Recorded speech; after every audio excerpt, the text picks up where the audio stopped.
నమస్తే అందరికి ఈరోజు very important topic regarding workout కానీ న్యూట్రిషన్ గురించి కానీ. ఫస్ట్ వర్కౌట్ గురించి మాట్లాడదాం. ఇప్పుడు ఒక్కొక్కరు ఒక్కొక్కటి చెప్తారు. కొంతమంది కాంపౌండ్ మూవ్మెంట్ చేయమంటారు, బాడీ వెయిట్ మూవ్మెంట్ చేయమంటారు, ఐసోలేషన్ మూవ్మెంట్ చేయమంటారు, యూనిలాటరల్ మూవ్మెంట్ చేయమంటారు, ఇంకొంతమంది ఎండ్యూరెన్స్ బేస్డ్ పర్ఫామ్ చేయమంటారు, హైపోట్రోఫీ రేంజ్ లో పర్ఫామ్ చేయమంటారు, స్ట్రెంత్ బేస్డ్ చేయమంటారు.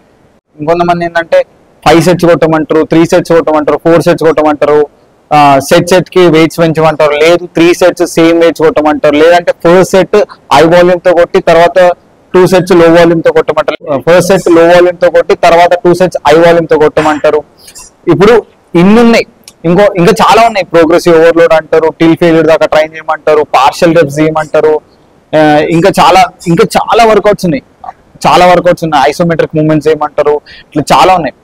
ఇప్పుడు మీరు ఆడి ఒక్క మజిల్ కి ఎన్ని వేరియేషన్ చేస్తారు? పెద్ద మజిల్ అయితే 3 to 4 వేరియేషన్ చేస్తారు, చిన్న మజిల్ అయితే 1 to 3 వేరియేషన్ చేస్తారు, అంతే. ఇప్పుడు ఇన్ని ఉన్నాయి కదా, ఇన్నిట్లో మీరు ఏం చేయాలి? ఫస్ట్ ఆఫ్ ఆల్ అవన్నీ తప్పు కాదు, అవన్నీ కరెక్టే, అవన్నీ కూడా మీరు వర్కౌట్స్ లో ఇంప్లిమెంట్ చేసుకోవచ్చు. కానీ ఎట్లా బేసిక్ గా సింపుల్ లాజిక్ మర్చిపోతారు. ఫస్ట్ ఆఫ్ ఆల్ అవన్నీ ఏంటో నేను క్లియర్ గా చెప్పిన తర్వాత ఆ లాజిక్ ఏంటో చెప్తాను. సో ఈ రోజు నా షోల్డర్ ఇంకా బైసెప్ వర్కౌట్ ఉంది, అది కూడా చూపిస్తాను, మాట్లాడదాం.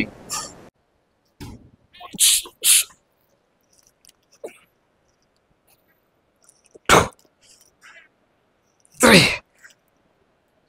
4, 5, 6, 7, 8, 9, 10. ఇప్పుడు కాంపౌండ్ మూవ్మెంట్స్ అంటే ఏంటి? ఒకటేసారి మల్టిపుల్ జాయింట్స్ ఇన్వాల్వ్ అయితే అది కాంపౌండ్ మూవ్మెంట్. ఒకటే మజిల్ ఇన్వాల్వ్ అయ్యి ఒకటే జాయింట్ ఇన్వాల్వ్ అయితే అది ఐసోలేషన్. యూనిలాటరల్ మూవ్మెంట్ అంటే బేసిక్ గా మజిల్ ఇంబ్యాలెన్స్ ఉన్న వాళ్ళు ఇండివిజువల్ గా ట్రైన్ చేస్తారు. ఇంకోటి హైపోట్రోఫీ అంటే ఏంటంటే, మనం బేసిక్ అందరు చేసేది ఇట్లా 12, 10, 8 reps రేంజ్ లో పర్ఫామ్ చేసి.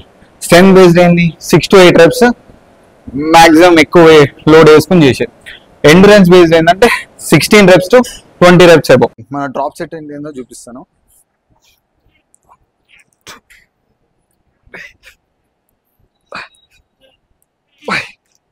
సో వెంటనే ఇప్పుడు నేను 10 kgs వేసిన వెంటనే డ్రాప్ చేసి ఇట్లా 7.5తో పర్ఫామ్ చేశారు. బేసిక్గా డ్రాప్ సెట్స్ ఎందుకు చేస్తారంటే ఆ టెన్షన్ కోసం, మజిల్ టెన్షన్ కోసం. అదే మీరు నార్మల్గానే లాటరలైజేషన్లోనే ఆ టెన్షన్ మజిల్కి ఇచ్చిరంటే మీకు డ్రాప్ సెట్ కూడా అవసరం లేదు. బట్ పెట్టుకోవచ్చు డ్రాప్ సెట్, డిపెండ్స్ ఇక మీ వర్కౌట్ ప్యాటర్న్ బట్టి. సూపర్ సెట్ గురించి చెప్తాను. ఏంటంటే 2 వేరియేషన్ ఎట్ ఏ టైం చేయడం, ప్రెస్ లేకుండా చేయడం.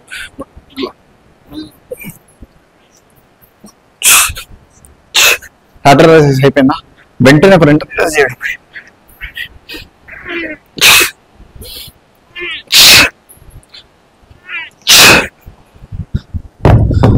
ఇట్లా సూపర్ సెట్. నార్మల్గా ప్రోగ్రెసివ్ ఓవర్లోడ్ అంటే రెప్స్ పెంచడం, లేదంటే మీ ప్రీవియస్ రెప్స్ పెంచడం, లేదంటే లోడ్ పెంచడం, వెయిట్ పెంచడం, వాల్యూమ్ పెంచడం, ఇట్లాంటివన్నీ ప్రోగ్రెసివ్ ఓవర్లోడ్ అంటారు. ఇంకొంతమంది పార్షియల్ రెప్స్ అంటారు. పార్షియల్ రెప్స్ అంటే నథింగ్. ఇప్పుడు మనం 10 kgs మన ఫ్యూల్ అయిపోతుంది, అయినా సరే ఇట్లా పార్షియల్ రెప్స్ ఇట్లా. సో ఈ పార్షియల్ రెప్స్ కూడా చాలామంది చేయమంటారు. సో ఒక్కొక్క దానికి ఒక్కొక్క వేరియేషన్ ఉంటుంది. ఇంకొంతమంది ఏంటంటే ఫస్ట్ సెట్ హెవీ వెయిట్స్ వెళ్ళి తర్వాత second and third set light వెయిట్స్తో వేయమంటారు. కొంతమంది ఫస్ట్ సెట్ లైట్ వెయిట్తో చేసి సెకండ్ థర్డ్ హెవీ వెయిట్స్తో వేయమంటారు. కొంతమంది ఏంటంటే 3 sets 4 sets ఈక్వల్ వెయిట్స్ వేయమంటారు. అట్లా ఒక్కొక్కరు ఒక్కొక్కటి చెప్తారు.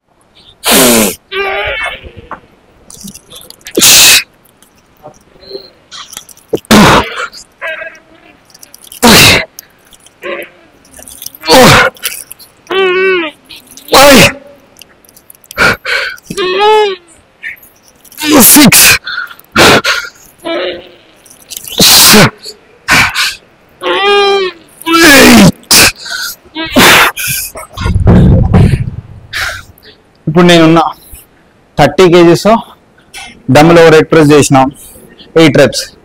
ఇప్పుడు ఈ 30 kgs చేసినా అని నాకు నా బ్రెయిన్ గెల్స్, నా మజిల్ గెల్సా తెలియదు. మన మజిల్కి తెలియదు మీరు ఎంత వెయిట్స్ లేపుతున్నారు, ఏ వేరియేషన్ చేస్తున్నారు, కాంపౌండ్ చేస్తున్నారా, ఐసోలేషన్ చేస్తున్నారా, ఏం చేస్తున్నారో తెలియదు. దానికి ఒక్కటే తెలిసి ఏంటంటే మీరు ఆ మజిల్ ఎంత హార్డ్లీ ట్రైన్ చేస్తున్నారు. ఇప్పుడు మీ భాష చెప్పాలంటే దాన్ని ఎంత డమ్ డమ్ చేస్తున్నారు, దాన్ని ఎంత సతాయిస్తున్నారు, ఎంత బ్రేక్ డౌన్ చేస్తున్నారు అంతే. మీరు ఈ లాజిక్ మర్చిపోయి ఇది చేయాలా, అది చేయాలా, ఈ మూమెంట్ చేయాలా, ఆ మూమెంట్ చేయాలి లేదు. మీరు ఏ మూమెంట్ చేసినా, ఏ వర్కౌట్ చేసినా సింపుల్ ఒకటే ఏంది, మజిల్ కావాల్సింది ఏంది, టెన్షన్. ఆ టెన్షన్ మీరు క్రియేట్ చేసారంటే ఏ మూమెంట్లో అయినా మీ బాడీ బిల్డ్ అవుతుంది. ఇది గుర్తుపెట్టుకోండి. ఇప్పుడు సింపుల్, ఇప్పుడు నేను ఈ 5 kgs తీసుకుని ఇది 5 kgs తీసుకుని చూసి 5 kgs ఇట్లా ప్రెస్ చేసిన అనుకో, ఇది నాకు తెలుసు అరే 5 kg, మన మజిల్కి తెలియదు. ఈ ఒక్క లాజిక్ గుర్తుపెట్టుకో. మన మజిల్కి మనం ఏం మూవ్మెంట్ చేస్తున్నాం, ఏం వర్కౌట్ చేస్తున్నాం, ఎంత లేపుతున్నాం అది తెలియదు. ఆల్ ఇన్ నీడ్ ఇస్ దానికి కావాల్సింది ఏంది, అటెన్షన్.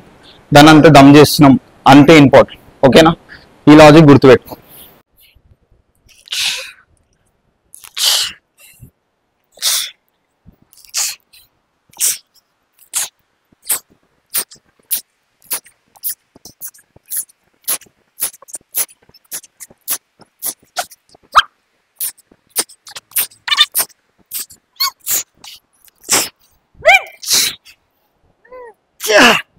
కొందరు కన్ఫ్యూజ్ అవుతూ ఉంటారు, వర్కౌట్ స్ప్లిట్ ఎట్లా డిజైన్ చేసుకోవాలి, ఏ వర్కౌట్ స్ప్లిట్ ఫాలో అవ్వాలని చెప్పి. వర్కౌట్ స్ప్లిట్ అనేది అది పర్సన్ టు పర్సన్ కూడా డిఫరెంట్ ఉంటుంది.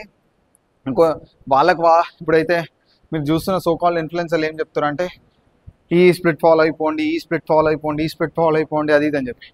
ఇప్పుడు ఆ స్ప్లిట్ వాళ్ళకి సూట్ అయింది, మీకు సూట్ అవ్వకపోవచ్చు. అందుకని నేను నా వీడియోస్లో ఎప్పుడు ఈ వర్కౌట్ స్ప్లిట్ ఫాలో అవ్వండి అని చెప్పలేదు, ఎందుకంటే అది మీకు సూట్ అవ్వకపోవచ్చు. ఇప్పుడు నేను ఒక వర్కౌట్ స్ప్లిట్ ఫాలో అవుతాను, నేను ఇది ఫాలో అయిపోండి అని మీకు చెప్తే మీకు అది సెట్ అవ్వకపోవచ్చు. ఇప్పుడు నాకు కొన్ని మజిల్స్ వీక్ ఉన్నాయి, కొన్ని మజిల్స్ స్ట్రాంగ్ ఉన్నాయి, కొన్ని పోర్షన్స్ నేను వీక్, కొన్ని పోర్షన్స్ స్ట్రాంగ్.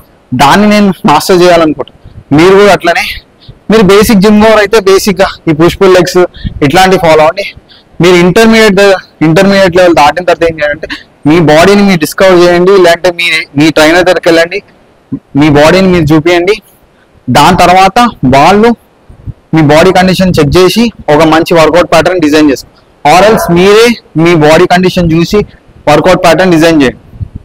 ఇప్పుడు నా గురించి చెప్తా. ఇప్పుడు అప్పర్ చెస్ట్ వీక్ నార్మల్గా, లోవర్ చెస్ట్ అంతా నార్మల్గా ఉంటుంది. సో అందుకని నేను ఇంక్లైన్ బెంచ్ చేస్తాను. ఇప్పుడు బేసిక్గా మీరు నా ఆర్మ్ చూసారు అనుకోండి, ఈ షోల్డర్ ఉన్న ఫుల్ డామినెంట్, ట్రైసెప్ కూడా, కానీ బైసెప్ వీక్. సో అందుకని నేను బైసెప్ మల్టిపుల్ డేస్ ట్రైన్ చేస్తాను, ట్రైసెప్ వీక్లీ వన్సే ట్రైన్ చేస్తాను. సో మీరు కూడా మీ బాడీకి తగ్గట్టు మీరు మీ వర్కౌట్ ప్యాటర్న్ ని డిజైన్ చేసుకోవాలి. ఇది కూడా గుర్తుపెట్టుకోండి. వాడేవో చెప్పింది, వీడేవో చెప్పిన బ్లైండ్లీ ఆ వర్కౌట్ ప్యాటర్న్ ని ఫాలో అవ్వకండి.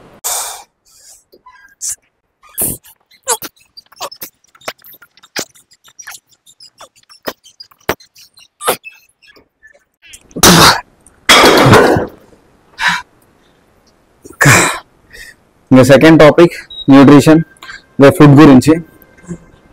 మీరు రీసెంట్ పాడ్కాస్ట్లలో కూడా చూస్తున్నారు కదా, ఒకటి ఎగ్ తినొద్దు అంటాడు, ఒకటి చికెన్ తినొద్దు అంటాడు, ఒకటి పాలు తాగొద్దు అంటాడు, ఒకటి రైసే తినొద్దు అంటాడు, ఒకటి చపాతీ తినొద్దు అంటాడు. ఇంకా బేసిక్గా నార్త్ ఇండియన్స్ వీళ్ళని చూసి వాళ్ళు సోయా చంక్స్ తింటున్నారు, అది తింటున్నారు, చపాతీ తినాలి, అది ఇది అన్నం విషయము ఒక్కొక్కటి చెప్పేస్తున్నారు.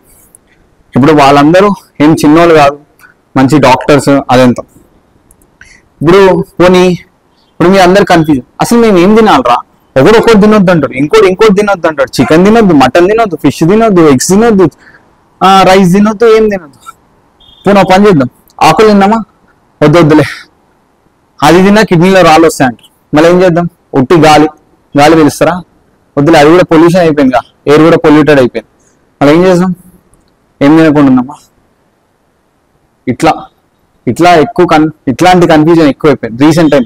అది పాడ్కాస్ట్ లో చెప్తున్నారు, ఒక పబ్లిక్ డొమైన్ లో కూర్చొని ఇది తినొద్దు, అది తినొద్దు అని చెప్తున్నారు, జనాల్ని భయపెడుతున్నాం. వాళ్ళ పర్స్పెక్టివ్. నేనేంటంటే నేను ఏ వర్కౌట్ స్ప్లిట్ రికమెండ్ చేయను, ఎలాంటి ఫుడ్ ని రికమెండ్ చేయను, ఎట్లాంటి ఫుడ్ ని రికమెండ్ చేయను. ఇప్పుడు వర్కౌట్లు ఎట్లయితే మనం ఏం చేస్తున్నామో మన మజిల్కి తెలియదు, సింపుల్ గా డైట్ కూడా అంతే. మనం ఏం తింటున్నాం అనేది మన స్టమక్ కి తెలియదు, మన బాడీకి తెలియదు. ఇప్పుడు మీరు ఫర్ ఎగ్జాంపుల్ చికెన్ తింటున్నారు అనుకోండి, అది మన టంగి తెలుస్తుంది, మనకి తెలుస్తుంది, మన బాడీకి అది తెలియదు, మన స్టమక్ అది తెలియదు. అట్లనే మీకు మీ బాడీకి ఏం కావాలో, మీరు ఏం తిన్నా మీ బాడీకి ఏం కావాలో అది తీసుకుంటది. దానికి ప్రోటీన్ కావాలి, ఫ్యాట్స్ కావాలి, కార్బ్స్ కావాలి, విటమిన్స్, మినరల్స్, బేసిక్ గా చెప్పాలంటే మైక్రో న్యూట్రియంట్స్ కావాలి, అంతే. సో మీరు మీ బాడీకి ఏమేమి కావాలో అవి ఫుడ్ త్రూ ఇవ్వండి. జనరల్ గా మీరు ఒక బ్లడ్ చెకప్ కానీ హెల్త్ బాడీ చెకప్ కానీ చేయించుకోండి. మీకు ఏమేమైతే మినరల్స్, విటమిన్స్ ల్యాక్ అవుతున్నాయో, ఏమేమి ల్యాక్ అవుతున్నాయో అవన్నీ మీరు ఫుడ్ త్రూ ఇవ్వండి, చాలు, అంతే. ఇవి తినొద్దు అవి తినొద్దు అట్లేం లేదు. జస్ట్ బేసిక్ గా కొన్ని అవాయిడ్ చేసేయండి అంతే. షుగర్స్ కానీ మినిమం గా పెట్టుకోండి, షుగర్ కానీ ప్రాసెసర్ ఫుడ్స్ కానీ ఇవన్నీ మినిమం గా పెట్టుకోండి, అంతే. అంతేగాని అది తినొద్దు ఇది తినొద్దు, మళ్ళీ ఏం తింటారా, ఏం తినకుండా వస్తారా, ఏదో ఒకటి తినాల్సిందే కదా. అట్లా ఏదైనా సరే మీరు అవన్నీ క్యాల్కులేట్ చేసుకొని తినండి. నేను ఇప్పటికి చెప్తున్నా, పర్టికులర్ నేను ఇప్పటిదాకా పర్టికులర్ ఒక వర్కౌట్ ని రికమెండ్ చేయలేదు, పర్టికులర్ ఒక ఫుడ్ ని రికమెండ్ చేయలేదు. ఇది తినండి అండి. ఒక్కొక్కటి ఎంత కన్ఫ్యూజ్ చేస్తున్నా అంటే ఇది తినద్దు అంటాడు, అది తినద్దు అంటాడు. ఇంకొంతమంది ఫిట్నెస్ ఇన్ఫ్లుయెన్సర్లు అయితే నేను ఇది తిన్నా అందుకనే మజిల్ బిల్డ్ అయింది, ఇది తిన్నా నేను అందుకనే ఫ్యాట్ లాస్ అయిందని చెప్తున్నా. మళ్ళా చెప్తున్నా, ఒక పర్టికులర్ ఫుడ్ అంటూ ఉండదు మీ వెయిట్ ని పెంచడానికి, ఒక పర్టికులర్ ఫుడ్ అంటూ ఉండదు మీ వెయిట్ ని తగ్గించడానికి. అది మీ టోటల్ డైలీ క్యాలరీస్ మీద బేస్ అయి ఉంటది. మీరు వెయిట్ పెరగాలన్నా వెయిట్ తగ్గాలన్నా ఇది గుర్తుపెట్టుకోండి.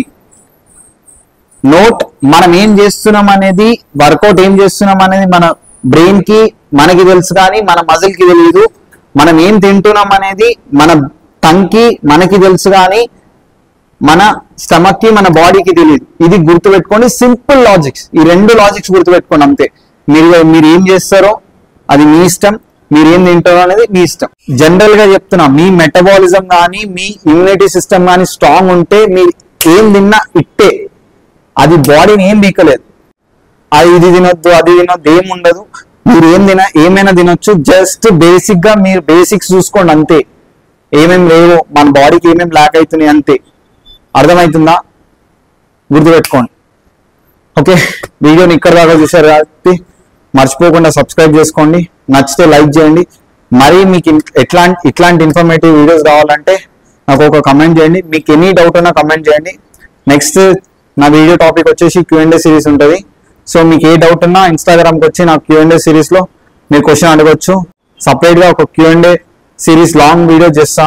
So make sure to follow on Instagram also. Right, see you on the next video.